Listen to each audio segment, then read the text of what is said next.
तो इसका भाई होता है, पुलिस स्टेशन में आकर के बताता है कि शनिवार की सुबह 8 बजे मेरे जीजा ने 7 वर्षीय भांजे कान्हा को हमारे घर ला करके छोड़ दिए। और जब हम लोगों ने जब पूछा तो उन्होंने कुछ भी नहीं बताया और मेरे घर से तुरंत चल दिए। अब ये बात जो है वो सारा पुलिस स्टेशन में ही जो है वो जो मृतिका है उसका भाई बता रहा है। अब दोस्तों किसको किसने मारा और कौन पुलिस स्टेशन में गया, तुरंत बातें, और भांजा जो है 7 साल का पीछे छूट गया, आखिर कौन, ऐसे क्या रीज़न रहा होगा, तमाम बातें आपको आज की पूरी कहानी में पता चलेंगी। तो राधा राधे, नमस्कार, बहुत ज़्यादा हार्दिक अभिनंदन दोस्तों। आप सब लोग कैसे हो? आई होप आप सब लोग बहुत ही अच्छे से होंगे। दोस्तों मैं कम से कम 10-12 दिनों के बाद जो है वो स्टोरी अपलोड करी, क्योंकि हमारे घर में कुछ ऐसी ट्रेजिडी हो गई थी जिसकी वजह से जो है मैं अपडेट नहीं दे पा रही थी आपको। तो उसके लिए मैं आप लोगों से क्षमा चाहती हूँ। तो आज की कहानी की शुरुआत करते हैं उत्तर प्रदेश के गोंडा में। गोंडा में क्या होता है कि दोस्तों एक युवक होता है, उसने सुबह सुबह जो है वो शनिवार की दिन होता है अपनी पत्नी की गला रेत करके हत्या कर दी। अपनी पत्नी को जो है वो जान से मार दिया। इसके बाद जो उसका एक बेटा भी होता है जो कि 7 साल का होता है, अब उसको छोड़ करके वो वहाँ से फरार हो जाता है। और भांजे को लेकर मामा जब अपने घर के अपनी बहन के घर पहुँचता है, क्योंकि उसने उसको कुछ भी नहीं बताया था कि आखिर क्या हुआ है, उसने अपने बेटे को उनके घर में क्यों छोड़ा।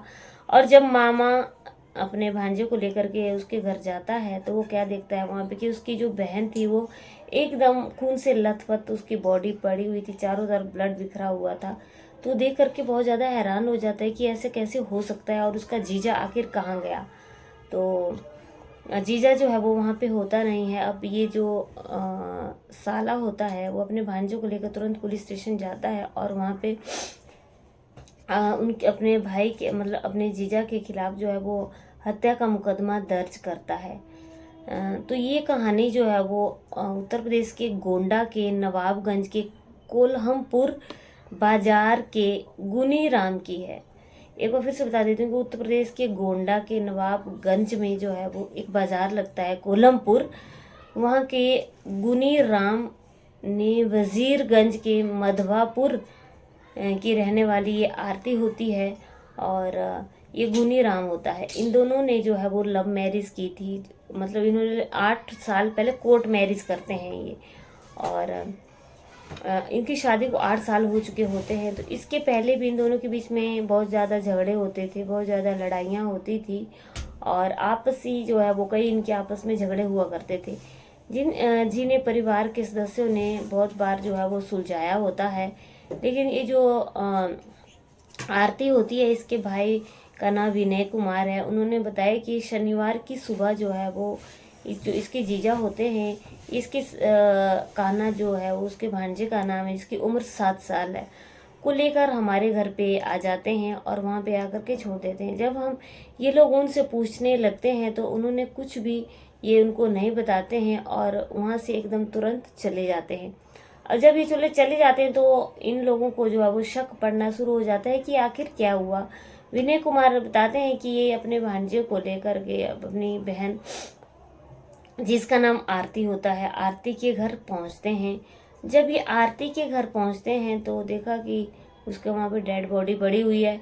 भांजा जो है बताता है कि पापा ने मम्मी को मार डाला। ये जो भांजा होता है, जो 7 साल का लड़का होता है कान्हा, ये बताता है कि जब ये अपनी बहन की डेड बॉडी को देखते हैं तो बहुत ज़्यादा परेशान हो जाते हैं और तुरंत विनय कुमार जो है नवाबगंज पुलिस स्टेशन पर जाते हैं और वहाँ पे जो है वो नवाबगंज में जाकर विनय कुमार बताते हैं कि जो उनकी जीजा हैं उन्होंने ये सारी हरकतें की हैं। और जब ये बच्चा पुलिस इस बच्चे से पूछती है तो ये बच्चा पुलिस को बताता है कि उनके पापा ने जो है वो उनकी मम्मी के सिर के ऊपर हथौड़े और चाकू से जो है वो वार किया था, जिससे उसकी मम्मी घायल हो जाती है और वो गिर जाती है।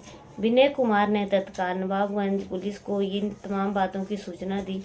पुलिस जब एकदम इन बातों को सुनती है तो एकदम पुलिस घर आती है और जब पुलिस इन बातों को देखती है तो पुलिस जो है वो शव का पंचनामा करवाती है और पोस्टमार्टम के लिए जो है वो डेड बॉडी को भेज देती है। हत्या का जो मुख्य आरोपी है गुनीराम बाजार में ही एक दुकान लगाता था जो कि फल की फ्रूट्स का जो है वो ये काम करता था। घटना को लेकर के लोग जो है वो दोस्तों तरह तरह की आपस में चर्चा करने लग जाते हैं और अभी तक जो है वो वहाँ से मृतका के भाई जो हैं वो आरती के जो भाई होते हैं उनकी तहरीर पर गुनीराम के खिलाफ हत्या का मुकदमा जो है वो पुलिस दर्ज कर लेती है और उसकी लेकिन अभी तक जो है पुलिस को वो गुनीराम मिलता नहीं है।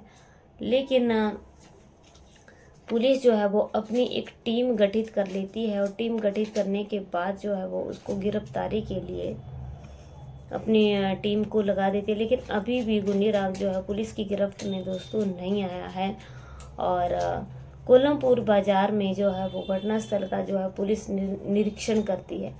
अब जब पुलिस को ये तमाम बातें पता चलती हैं तो लोग जो हैं वो आपस में तरह तरह की बातें करने लगते हैं, क्योंकि इन लोगों ने जो है वो 8 साल पहले ही इन लोगों की शादी हुई थी और कोर्ट मैरिज ही इन लोगों ने जो है वो दोस्तों शादी की हुई थी। लेकिन आखिर इन लोगों ने जो आखिर हुआ क्या, बताया जा रहा है कि इन लोगों के बीच में ये जो सिर्फ एक झगड़ा हुआ था जिसकी वजह से इन्होंने जो है वो बेटे ने पुलिस को बताया कि पापा ने मम्मी को मार दिया। 4 टीमों का जो है पुलिस ने गठन कर लिया है और ये घटना दोस्तों नवाबगंज थाना क्षेत्र के अंतर्गत कोल्हमपुर गांव की है। कोल्हमपुर जो गांव का नाम है। लेकिन अभी तक जो है वो जो मारने वाला है गुनीराम वो पुलिस की गिरफ्त में नहीं आया है। लेकिन दोस्तों क्या होता है कि आरती जो है वो ये दुनिया छोड़कर चली गई, लेकिन गुनीराम जो है वो उसका क्या गया, बच्चों की माँ चली गई। 7 साल का बच्चा जो है वो अपनी माँ के बिना पीछे अकेला रह गया। तो ये तमाम बातें ऐसे लोगों को हमारे देश की सरकार को कठिन से कठिन सज़ा देनी चाहिए ताकि कोई भी जो है वो इंसान आने वाले टाइम में इन ऐसे कदम ना उठाएं जो कि हानिकारक सिद्ध हों। अगर आप लोगों को मेरी कहानी अच्छी लगी आप लाइक शेयर कमेंट करना। चैनल पर पहली बार आए हो तो चैनल को सब्सक्राइब जरूर करना।